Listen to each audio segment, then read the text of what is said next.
El ánima descalza de Quinta Gameros en Chihuahua.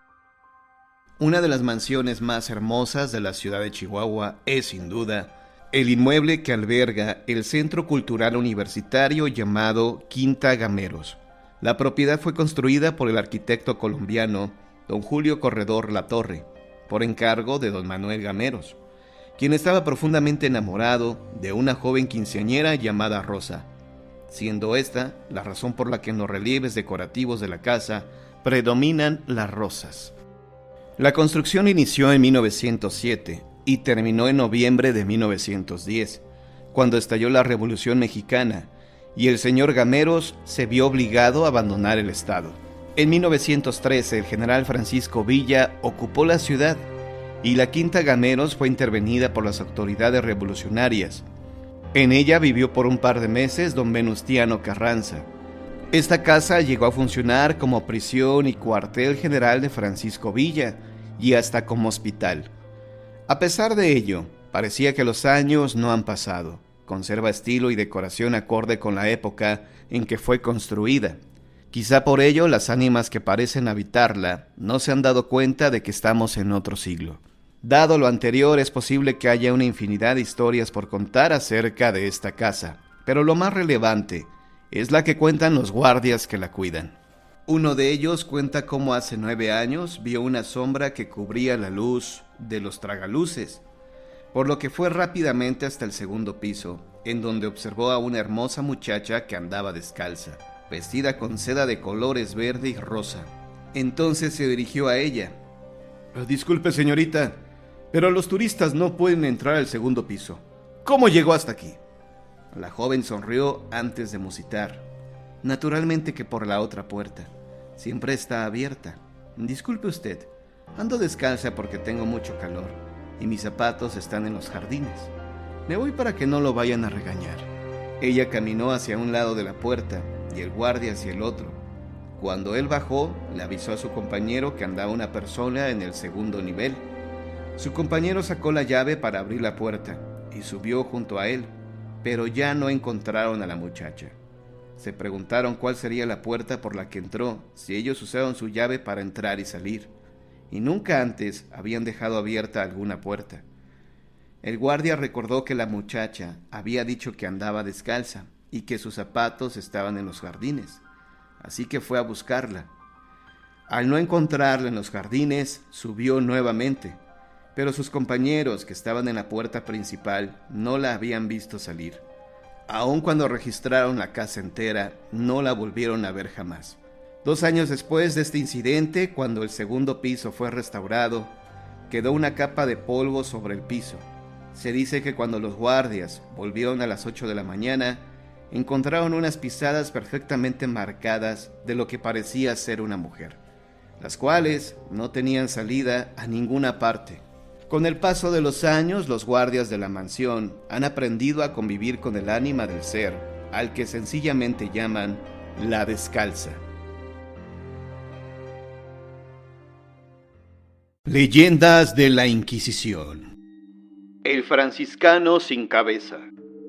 El padre franciscano, orden religiosa fundada por San Francisco de Asís, llevaba una vida ejemplar consagrada al servicio de Dios. Mantenía muy buenas relaciones con los fieles y era muy amado por las personas que lo conocían. Se había ganado respeto de muchos, pero también es cierto que se había ganado la enemistad de otros, que aprovecharon la Inquisición para acusarlo ante la Santa Sede de tener pacto con el diablo. Aquella noche, mientras se encontraba cenando, el padre fue apresado y llevado sin explicación alguna a la cárcel de la Inquisición. Pero como las autoridades eclesiásticas no tenían pruebas en su contra, determinaron que el religioso debía ser sometido a la tortura para que él mismo confesara. Eligieron la tortura de la garrucha, que es una polea, la cual consistía en colgar al acusado de las manos con una cuerda que estaba sujeta en el techo.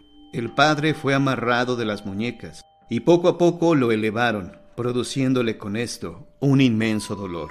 Cuando se encontraba a 1,5 metros del suelo, lo dejaron caer bruscamente, pero antes de tocar el suelo, nuevamente jalaron la cuerda, provocándole aún más dolor. El padre se confesó una y otra vez inocente, pero los eclesiásticos no se conformaban. Pusieron en sus pies un sobrepeso, esto con el fin de aumentar el dolor. El sufrimiento se hizo más grande, pero el religioso insistía en que era un fiel devoto. Los inquisidores lo subieron de nuevo, pero él mantenía su postura. Luego de 2 subidas más, el sacerdote se vio obligado a confesarse culpable, esto con el objeto de que cesara la tortura. Luego de la forzada confesión, el tribunal del Santo Oficio celebró el juicio, que como en todos los demás casos era una farsa, ya que aunque se le había asignado un abogado defensor, éste no podía hacer nada por el infortunado padre, ya que si lograba demostrar que era inocente, seguramente la Inquisición la acusaría de complicidad, motivo por el cual también sería condenado. Así, el tribunal declaró oficialmente culpable al padre franciscano. El padre fue vestido como lo demandaba la Inquisición, un capirote, que es un gorro puntiagudo, y el San Benito, capote amarillo de lana, que llevaba estampada una cruz de San Andrés, rodeada de llamas, para que fuera paseado por la ciudad, permitiendo que la gente lo insultara y le arrojara cosas. Pero como el religioso era muy querido, todos se encerraron en sus casas para no presenciar su humillación. Finalmente, el padre fue ahorcado en un frondoso árbol y después el verdugo le cortó la cabeza con un hacha. Quienes presenciaron el acto aseguran que cuando el padre falleció, se formó por unos instantes el portón de una iglesia en el tronco del árbol, y quienes todavía viven en la localidad aseguran que cierta noche de verano, todos aquellos que pasan por el lugar y ven el portón de la iglesia, miran tras de él a un gran número de feligreses, ante quienes un sacerdote sin cabeza oficia la misa en latín. Cuentan que del cuello del sacerdote brotan chorros de sangre, y las palabras que pronuncia parecen brotarle del corazón, seguramente porque él siempre fue un fiel inocente.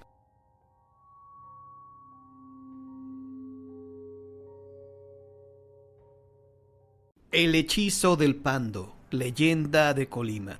Hilario sentía que su enfermedad se agravaba cada vez más. Desde hacía ya mucho tiempo que la padecía, y habían sido vanos todos los esfuerzos hechos por curarse. Bien es verdad que, como sucede siempre con los enfermos que sufren por largo tiempo, no había sido constante en curación. Nunca había sido atendido por un médico siquiera por el espacio de un mes. Él se decía para sus adentros: ¿para qué curarme un médico? Los médicos no curan el hechizo. No pueden curarlo ni creen en él. Y sin embargo, por algo dicen que cuando el tecolote canta, el indio muere. Yo no tengo remedio. Hilario estaba hechizado por una mala mujer a quien desgraciadamente había querido con todo el corazón, pero al fin se habían separado por no haberse podido comprender uno a otro.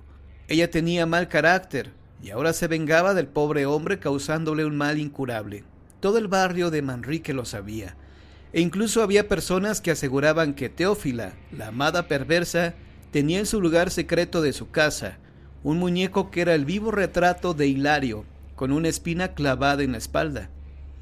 Aquel infeliz se moría a pausas, sufriendo atroces dolores. La espina que tenía el muñeco clavada en la espalda, le causaba terribles dolencias que los médicos no sabían curar, porque decían que eran los riñones, el hechizo.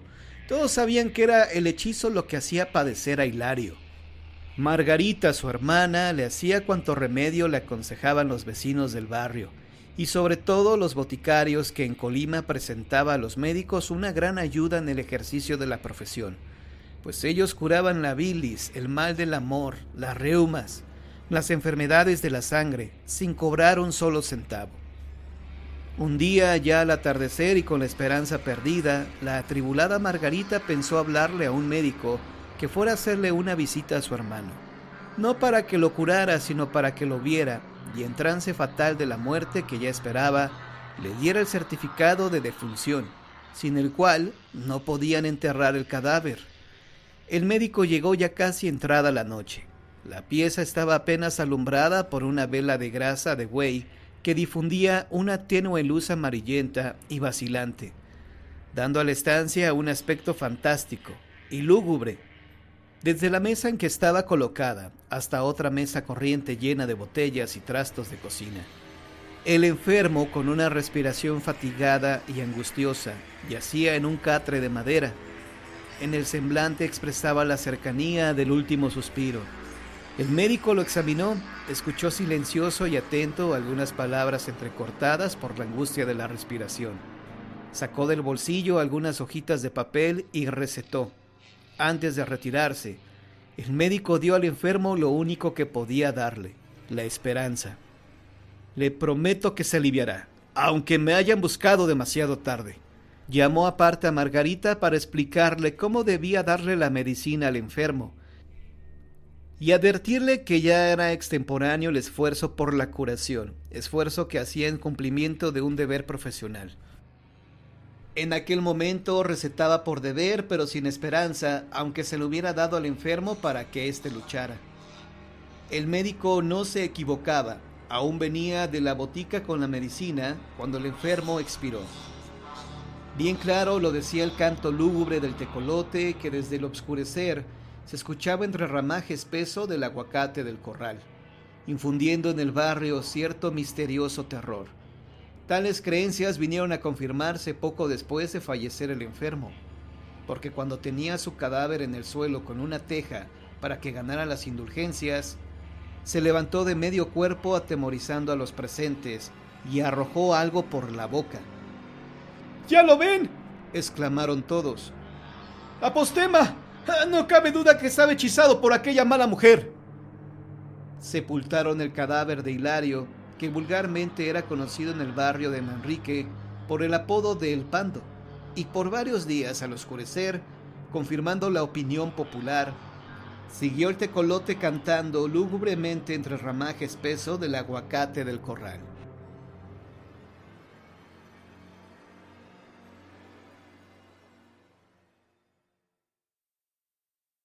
La doncella convertida en serpiente, leyenda de Oaxaca. La historia de México habla mucho sobre la Malinche, una bella indígena que fue vendida como esclava y sirvió de intérprete a Hernán Cortés, pues sabía hablar maya y náhuatl a la perfección. Dicen también que Hernán Cortés y la Malinche se enamoraron y ella fue duramente criticada. También este personaje proviene del término peyorativo malinchismo, es decir, la preferencia sobre lo extranjero que sobre lo nacional. Esta leyenda que a continuación se contará es muy similar. Pongan mucha atención, queridos amigos, porque este mito trata sobre una historia similar en Oaxaca, que habla sobre una mujer indígena que conoció en Oaxaca a un soldado español del que se enamoró y como castigo fue transformada en víbora. La fábula cuenta que era una bonita doncella mixteca de Culipam. Ella se encontraba comprometida con un hombre de su misma raza, de la alta nobleza. Sin embargo, la doncella, al hacer un primer contacto con los españoles, se enamoró a primera vista de un soldado español. Por más que la razón le prohibiera fijar los ojos en alguien de cultura distinta, ella no dejó de pensar en él, en su acento al hablar, del tono apiñonado de su piel y de sus ojos profundos, adornados de pestañas negrísimas y tupidas. Pudo más la atracción que los compromisos arreglados, porque los encuentros con el español fueron furtivos y emocionantes, pero fue una ocasión en que la doncella y el español fueron descubiertos y las envidiosas fueron con el chisme con sus padres. A ella la reprendieron, la castigaron y la encerraron por más de un mes en sus habitaciones para que recapacitara, mas la obsesión de la indígena por el español era más fuerte, así que se siguieron viendo de nuevo escondidas. Una vez más fueron sorprendidos, pero en esta ocasión el castigo fue mayor, puesto que la bella indígena fue juzgada por los sacerdotes mixtecos, quienes enfurecidos con la acción de la joven estudiaron el caso y después de analizarlo, decidieron convertirla en una serpiente que arrastrara su cuerpo por siempre.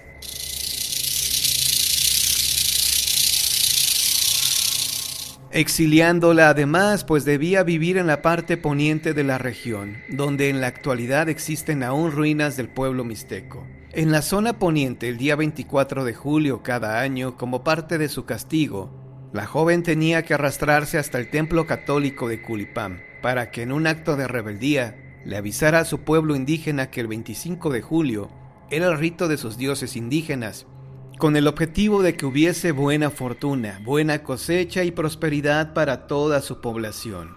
Cuando se construyó el convento de Culipán, el padre superior de los monjes escuchó el repicar de las campanas a la medianoche. Su pesado cuerpo no alcanzó a llegar hasta el campanario para poder reprender al que había realizado dicha falta. Al día siguiente, antes del ayuno de todos los monjes, el superior los reprendió y los juzgó duramente, sin dejarlos defenderse, haciendo sus conjeturas, caminando y hablando con dureza, y sobre los castigos al culpable. A lo que los monjes casi juraron que ellos no habían sido capaces de tal atrevimiento, y que esa noche del 24 de julio permanecieron encerrados en sus celdas, orando.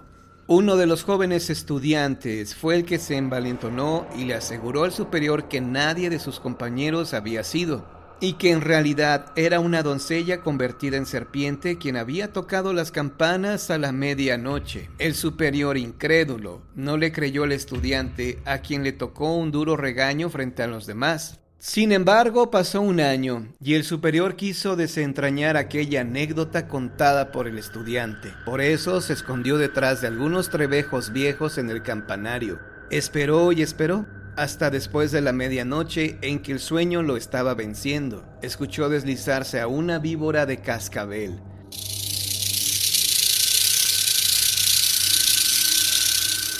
De piel elástica y hermosa, con unos ojos que podían seducir a cualquiera. La serpiente estaba subiendo las escaleras de madera y continuaba su camino por los muros mohosos del campanario.